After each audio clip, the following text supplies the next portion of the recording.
समय बनारस के अंदर, काशी के अंदर एक दामोदर नाम के बहुत बड़े व्यापारी रहा करते थे, बिजनेसमैन। उनका अपना एक पोत था, समुद्री जहाज था, और उसके साथ वो व्यापार करने के लिए समुद्र मार्ग से दूसरी स्टेटों में जाया करते थे। उसके साथ और भी उसी शहर के आसपास के काफी अन्य बनिए लोग भी साथ जाते थे उसके जहाज में किराए पर, और अपना सौदा लाया करते थे। सेठ जी बाहर गए हुए थे और पीछे से उनकी धर्मपत्नी, जिसका नाम धर्मवती था, वो बहुत धार्मिक थी। सेठ दामोदर भी बहुत नेक आदमी थे, भक्ति बहुत विश्वास करते थे परमात्मा। और हमारे हिंदू समाज के अंदर राम और कृष्ण, गणेश और इन भगवानों से ऊपर कोई हमारा इष्ट नहीं था, और ये सभी क्रियाएं हम किया करते थे जो वो कर रहे थे, जो हम करते हैं वैसे ही वो किया करते थे।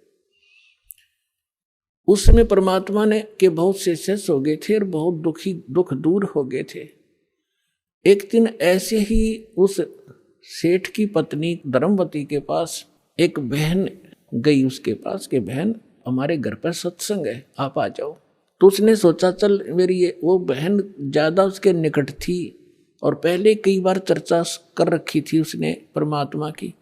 तो कर्मवती ये कहा करती, कभी आसपास तेरे आपके गुरुजी आवे तो उसमें बताना, मैं दीक्षा अगर ज्ञान समझ में आ गया तो मैं दीक्षा लूंगी, वैसे नहीं लूंगी।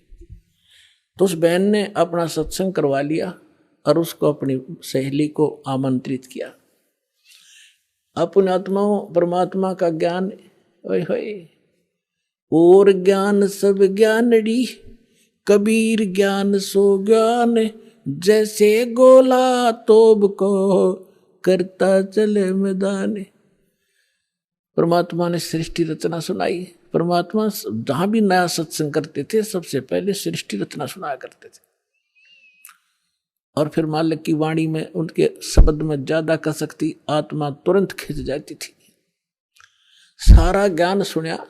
धार्मिक देखो, पुण्यात्मा होती है ना, वो घनी अटबट नहीं करा करती, सारा प्रमाण सामने, और फिर अग्रम अग्रम।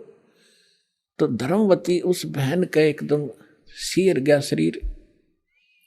जब सत्संग परमात्मा ने कर लिया 2 घंटे और बैठ गए, 10-20 भगत थे, अपनी अपनी कहन लागे। तब उसने परमात्मा ने कहा बेटा दीक्षा लेगी। वो कहने लगी महाराज मेरी आत्मा तो मानना है मैं दीक्षा लूँ आपकी, मुझे ज्ञान पूर्ण रूप से समझ में आ गया। कुछ तो उस बहन ने कई बार सुना रखा था, और फिर परमात्मा ने फिर उसको सही सुचारू कर दिया। पर भगवान मेरा एक समस्या है मेरे सामने। तो परमेश्वर कबीर जी ने कहा बोल बेटा क्या शंका है वो बता मुझे। कि यूँ कहा करें, यूँ सुना है मैंने कि जोड़े में नाम लेना चाहिए। मेरा पति गया हुआ प्रदेश में धन कमाने के लिए, और वो आ लेगा तब नाम लूंगी, लेकिन मैं अब मुझे ऐसा लग रहा है कि मैं इस घर से बाहर कदम रखूंगी आपकी झोंपड़ी इस स्थान तक, कि मेरी मृत्यु ना हो जाए। आज मुझे आपके सत्संग से एक एक पल भारी हो गया कि ये जीवन नाश हो रहा है मेरा, तो मैं नाम कैसे लूं। परमात्मा बोले बेटा ये भ्रम जो इन मूर्खों का पैदा किया हुआ है, तुम एक दिन जन्मे नहीं, एक दिन मृत्यु नहीं होगी। आपके पति आपसे बड़े हैं, वो पहले जन्म हुआ, आपका बाद में हुआ। और दूसरी बात यह है कि अध्यात्म मार्ग में फिर उसने कहा जी मैंने उनसे पूछा नहीं है, और आज तक मैंने कोई भी काम उनसे बगैर पूछे किया नहीं है, और कहीं वो मुझसे नाराज ना हो जाए, मैं पाप की भागड़ ना बन जाऊं। परमात्मा ने कहा बेटा आत्म कल्याण के मार्ग में किसी से पूछने की आवश्यकता नहीं, और सभी कामों में सलाह ले सकते हो, सभी बातों में। इसमें एक पल भी देर नहीं करनी चाहिए, कोई पाप नहीं लगे। अब वो चाहे नो ठीक, गुरु जी के मुख से जो शब्द सुन लियो फाइनल सच्ची है, मैं महाराज फिर दीक्षा दे दो। अब उसने नाम ले लिया। अब रोज ये मंत्र आप देख रहे हो, ये मंत्र दिया करते दाता सबसे पहले, केवल बीच बीच के 5। अब हम हिंदू इनके ऊपर आरूढ़ थे ही, लेकिन वो मंत्र गलत जाप करे थे। ये मूल मंत्र है इनके। जैसे आपको बहुत बार बताया है, जैसे एक भैंसा होता है या जो बैल होता है, खागड़ जिसने कहे, उसने वैसे कहे जाओ भैंसा भैंसा, कतई नहीं सुने। अरे एक बार न्यू कर दिया हुर्र, वो न्यू देखेगा और भाग उसकी तरफ दौड़ना हो जाएगा। तो उसका अट्रैक्शन है, विवश है उसके उस शब्द से, वो खिंच जाता है। तो ये वो मंत्र है। और परम संत से लिए बिना ये मंत्र सूखे जाप करने तो लाभ नहीं हो। एक नियम है, उस नियम के अनुसार ही आपने चलना पड़ेगा। तो ये मंत्र दिए उसने, मतलब गदगद होगी, अक्सर भगवान ही न था। यही तो हम देवता पूजा करते थे। परमात्मा ने कहा बेटी यह पूजा नहीं है, ये यहाँ के संरक्षक हैं और मूल पूजा तो सतगुरु की है। अब परमात्मा ने उस समय ये तत् और सत और सार, ये सारनाम ये छुपा कर रखना था। ये प्रथम मंत्र इसलिए दिया था कि इनके संसारिक काम सुलझे रहेंगे, इनको सुख होता रहेगा, इनकी भगवान में आस्था बनी रहेगी और इस मंत्र से इनका जन्म मनुष्य का होता रहेगा। इन आपको यहाँ तक लाना था, इस बिचली पीढ़ी तक। धर्मदास मेरी लाख दुहाई, ये मूल ज्ञान और मूल मंत्र की बाहर ना जाए। मूल मंत्र मूल ज्ञान बाहर जो पढ़ी, बिचली पीढ़ी हंस नितर ही। मूल ज्ञान तब तक छुपाई जब तक द्वादश पंथ ना मिट जाए। जब तक ये कलयुग 5505 वाला समय नहीं आना था, तब तक इसको गुप्त रखना था। सभी महापुरुषों से परमात्मा ने प्रतिज्ञा दिला दी थी। तो इस मंत्र को पाकवा तो गदगद होगी, खूब डट कर भजन करे, आत्मा बिल्कुल खुश होगी। जो भूत प्रेत की बाधाएं थी थोड़ी बहुत सबके घर में बढ़ रहेंगे, वो भाग भूगे, उड़गी सी काया होगी। अब क्या हुआ, सेठ जी आए 1 महीने के बाद में। अब वो बुद्धिमान बहुत थी, उसने सोचा कि मेरे पति को यदि कोई थर्ड पर्सन न्यू बतावेगा कि तेरी पत्नी सत्संग में जाती है और रात को जाती है, क्योंकि परमात्मा अधिकतर रात को सत्संग करते थे, क्योंकि दिन में तो किसी को फुर्सत नहीं छोड़ रखी काल ने धंधे में। तो उसने सोचा कि ये कहीं इसके मन में मेरे प्रति कोई दोष ना आ जा और हमारा घर नरक बन जावे। अब क्या हुआ, जिस दिन वो सेठ वापस आया उसी दिन सत्संग था भगवान का और किसी के आसपास ही। तो उसने सोचा कि अपने पति को मैं पहले बता दूं सारी कहानी, और ये ऐसा व्यक्ति है अगर मेरी बात को यो मान लेगा तो फिर ये किसी की नहीं सुनेगा। तो जब वो खाना खाने लगा, खाना खिलाते समय उसकी पत्नी ने कहा जी मेरे से गलती बन गई और मुझे क्षमा करोगे, माफ करना। वो कहने लगा कि मैं अपनी पत्नी पर विश्वास करता हूँ, मेरी पत्नी ऐसी गलती नहीं कर सकती जो अक्षम्य ना हो। फिर भी बता अक जी सचमुच माफ कर दोगे, गुस्सा तो नहीं होगे? अक ना तू बता। मैंने जी आपके पूछे बिना मैं ऐसे मेरी पड़ोसन नाम ले रखा है और उसके साथ में सत्संग में चली गई और परमात्मा की वाणी सुनी मैंने, मेरा दिल कर गया नाम लेने और मैंने आपसे पूछे बिना दीक्षा ले ली। तो वो बोला बड़ी अच्छी बात, इसमें क्या पूछना था, या कोई बुरा काम किया तूने? भगवान की भक्ति की, बहुत अच्छी बात है। उसका उल्गा सा हृदय हो गया, अके भगवान बड़ी दया करी दाता, ये तो बिल्कुल सरल देसी बन गया। फिर उसने एक और पॉइंट सोचा कि एक बार इसको वो सत्संग स्थल दिखा दूं जहां हम जाते और आते हैं, ताकि लोग इसको भ्रमित ना कर दें तेरी पत्नी रात में भी जाती है, तो यो आदमी का जल्दी सी सेट नहीं होया करे। और उस दिन सत्संग भी था। तो उसने कहा जी ऐसा है, गुरुजी का आज सत्संग है वहां पर, और मेरी साथ की सारी सहेली चली गई, मैं आपके भोजन पानी में लग गई और देर होगी और ना गई तो गुरुजी के दिन नाराज हो जा, आप मेरे साथ चल पड़ो। तो वो कहने लगा देखो मैं थका हुआ हूँ, दूर से आया हूँ, आप जाओ। और नो बोली आप मैं जाऊँ कैसे, रात का काम कोई साथ नहीं मेरे। तो कहने लगा मैं चल पड़ूंगा और जाते मुझे नींद आवेगी, बताओ मैं क्या सत्संग सुनूंगा। उसने पता था कि एक बार यूँ चल पड़ा और सत्संग सुन लिया तो आली नींद इसने। तो वो कहने लगी आप यूँ करियो, पीछे सी बैठ जियो, नींद आ जाए तो सो जाइए, गुरुजी कुछ ना कहा करे। तो उसने सोचा चल फिर तो कोई बात नहीं। वो दोनों पति पत्नी आ गए। अब बैठ गई पाछे ने, वो बैठ गया पीछे ने, भगतनी बैठ गई भगतमतियों में। परमात्मा ने वह सृष्टि रचना फिर सुनाई। वो तो जाने थे चोट ने सामने मारना। अब लाला जी ने किसी नींद आवे थी, उसका कलेजा फट गया, थर थर कांपे गात सारा। और नौके सोके सुने ज्ञान कड़ी कसूती तरह। अब सारा ज्ञान सुन लिया। जब अपनी उसकी पत्नी आई, जी नींद तो नहीं आई? कि नींद करे मेरे तो बेचैनी होगी, काहे की नींद आवे थी? एक न्यू पूछ ले गुरु जी ते, मुझे नाम दे देंगे? तो उसने जाके कहा महाराज जी भगत जी आए हैं और यूं कहे दीक्षा मिल जाएगी। कहा बेटा बोला। तब उसने क्या बोली, कहा जा नाम देंगे आपको। सेठ जी जाकर बैठ गया पास में, कहने लगा भाई सुन ले लाला जी। परमात्मा बोले देखो सेठ जी, आप हो इन देवताओं के गणे पुजारी, और परमात्मा का नाम लेने के बाद आन उपासना नहीं करनी होगी। वो कहते 100 वर्ष सतगुरु की पूजा, एक दिन आन उपासी और वो अपराधी आत्मा फिर पड़े काल की फांसी। 100 वर्ष गुरु की अनुसार साधना कर ली, सतगुरु के अनुसार, एक दिन भी आन उपासना कर ली ना किसी देवी देवता की, पिछली सारा भट्ठा बैठ जाएगा तेरा। तो वो लाला जी बोला सेठ दामोदर, कहने लगे महाराज जी मैं बाणिया हूँ और सौदा करना खूब जानता हूँ। मैंने सारा कुछ सुन लिया और सब कुछ देख लिया। आज मैंने सारे कथा सुन रखी खूब बड़ी बड़ी, जो ज्ञान आपने दिया इस पृथ्वी पर नहीं। और मैं जो वचन कराया करूँ दाता, और पक्का करता हूँ आप मेरे गुरु, मैं आपका चेला। फिर कहा कि भाई देख मैं दानक और तू लाला जी, कल न तेरी बरादरी वाले भी तुझे धिक्कारेंगे। ने बोला जी मुझे नाम दो और आप साथ रहियो दास के, जो होगा सो देखी जाएगी, मुझे दीक्षा दो। और परमात्मा ने कहा कि और उपासना नहीं करोगे फिर किसी देवी देवता की, नहीं तो नुकसान हो जाएगा। लेकर नाम, और परमात्मा का हाथ से चित्र बनाया करते थे, वहाँ जब का हाथ से बनाया करते थे, सब जगह मिला करते थे।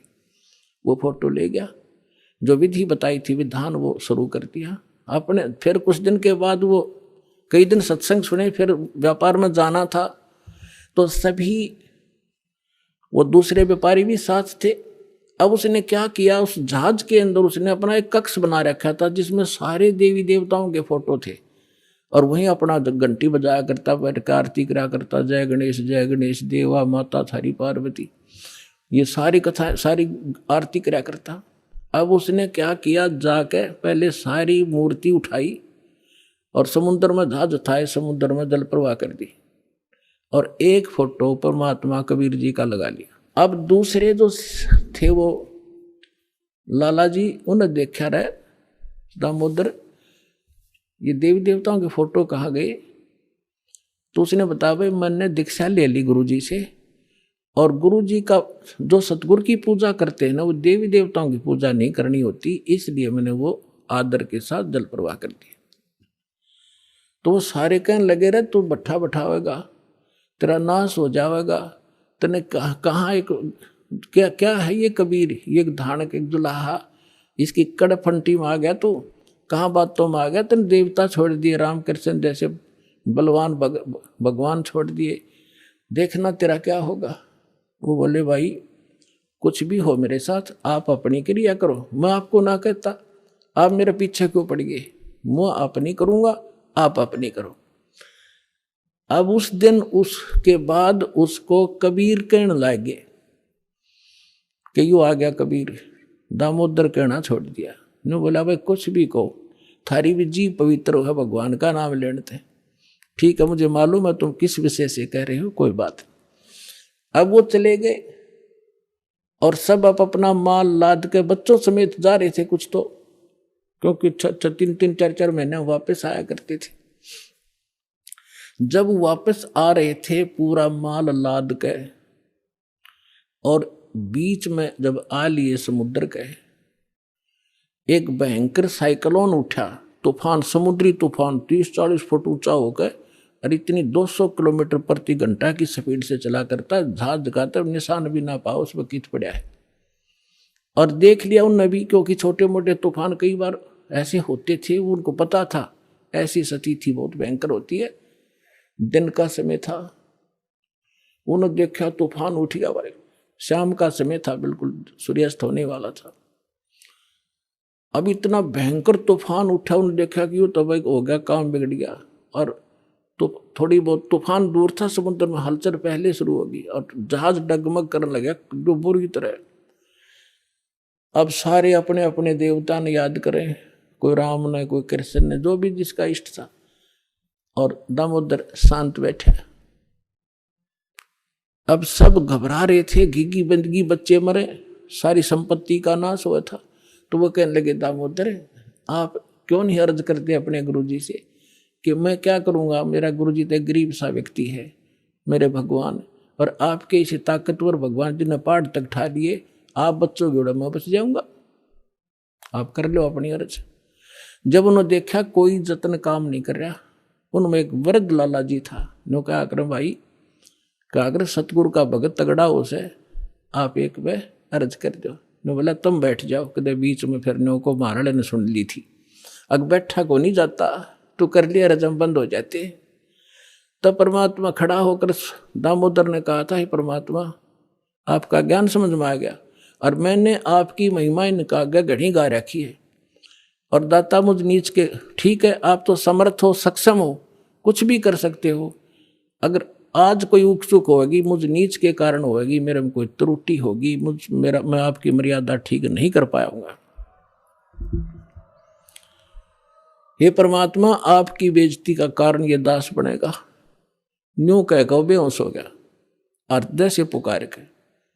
इस बात ने सोच कर मैं तो बहुत क्या करता, परमात्मा न्यू कर दिया, उसका न्यू कर दिया, उसके ऐसे कर दिया। इतने समय में अंधेरा हो गया, रात के 8-9 बज गए और तूफान ऐसे चांदनी रात्रि थी, ऐसे बैठ गया जैसे छाड़ा सा वहीं का वहीं, नो का नो धरती में।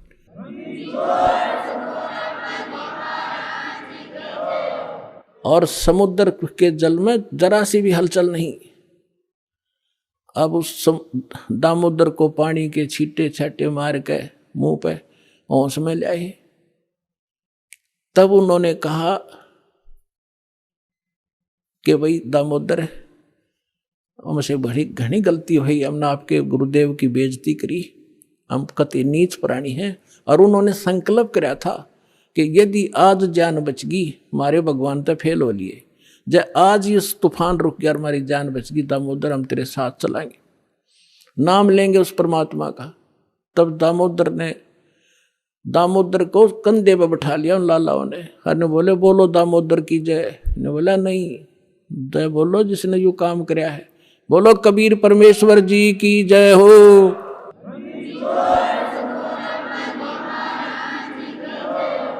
अब उधर से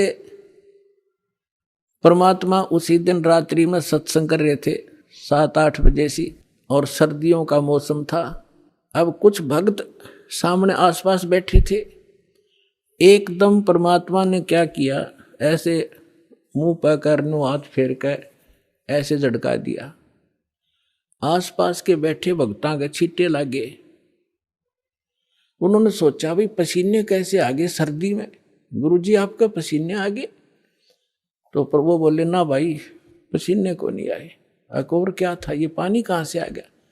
कि मेरे भगत का जहाज डूबा था, दामोदर सेठ नहीं था, अभी नाम लेके गया था। हाँ जी हाँ जी, उसका जहाज डूबा था भाई, अब वो उसने बचा कर आया हूँ।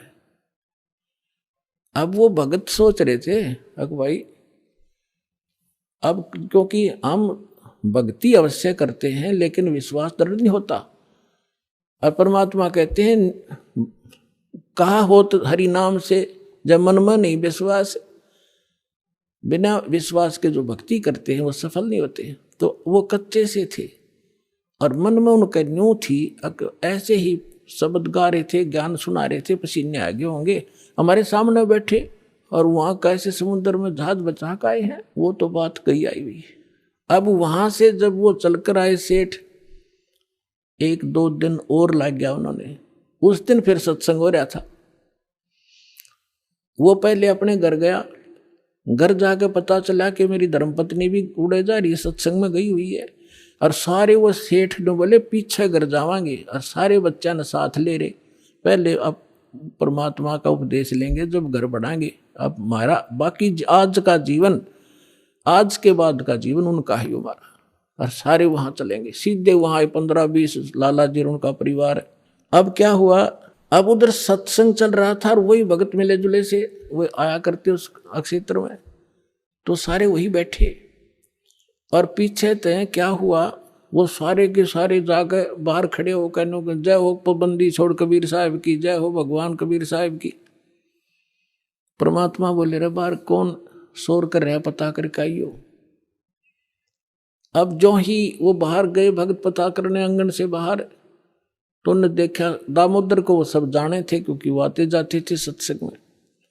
तो उन्होंने आकर बताया जी दामोदर सेठ आ रहा है और उसके साथ और कई लाला जी हैं, सेठ हैं, और आपका दर्शन करना चाहते हैं। बोला बुला लो भाई, क्या बात होगी।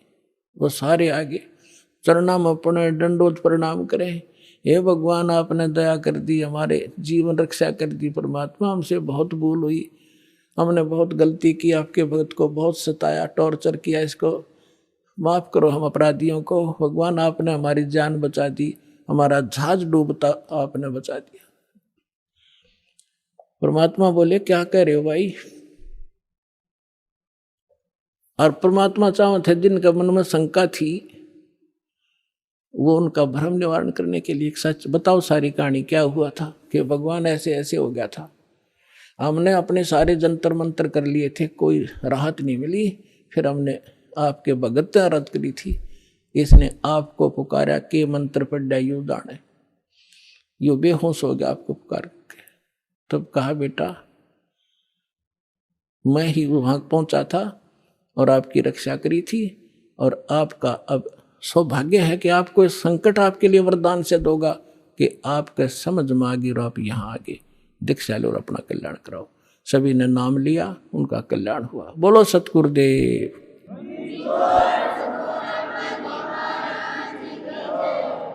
दामोदर सेठ के हुए थे अकाज, अर्ज करी डूबता देखे जहाज। दामोदर सेठ के हुए थे अकाज, अर्ज करी डूबता देखे जहाज। लाज मेरी रखियो गरीब नवाज, समुद्र से पार लंघाने वाले। लाज मेरी रखियो गरीब नवाज, समुद्र से पार लंघाने वाले। धन धन सतगुरु सत कबीर भक्त की, पेड़ मिटाने वाले सत साहिब।